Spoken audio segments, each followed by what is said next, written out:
Hi welcome to one India Telugu. Super star Rajinikanth political entry అంశం ఎప్పుడూ వార్తల్లో నానుతూనే ఉంది.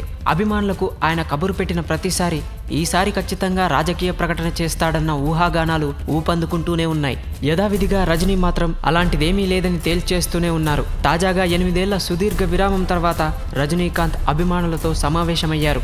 సోమవారం నుంచి వరుసగా 4 రోజుల పాటు ఆయన అభిమానులతో సమావేశం కానున్నారు. రోజుకు 250 మంది ఫ్యాన్స్తో ఆయన భేటీ జరగనుంది. కార్యక్రమంలో అభిమానులతో సెల్ఫీలు దిగేందుకే రజనీకాంత్ ఈ సమావేశాలను ఏర్పాటు చేశారు. సోమవారం ప్రారంభమైన సమావేశాల సందర్భంగా రాజకీయాల గురించి రజనీకాంత్ మరోసారి స్పందించారు. రాజకీయ నేతలు తన పేరును దుర్వినియోగం చేస్తున్నారని, తాను ఏ పార్టీకి మద్దతు ఇవ్వబోనని ఆయన అన్నారు. తాను రాజకీయాల్లోకి వస్తే చూడాలని చాలా మంది అభిమానులు కోరుకుంటున్నారని, వారు అలా కోరుకోవడంలో తప్పేమీ లేదని అన్నారు. ఒకవేళ తాను రాజకీయాల్లోకి వస్తే గనుక డబ్బు ఆశ ఉన్నవారిని ఎట్టి పరిస్థితుల్లో తన చెంత చేర్చుకోనని చెప్పుకొచ్చారు. ఎప్పటిలాగే రాజకీయాలకు దూరమని రజనీకాంత్ సంకేతాలు పంపించినా అభిమానులు మాత్రం ఆయన రాజకీయాల్లోకి రావాలన్న దృఢ నిశ్చయంతో ఉన్నారు. Thanks for watching one India Telugu.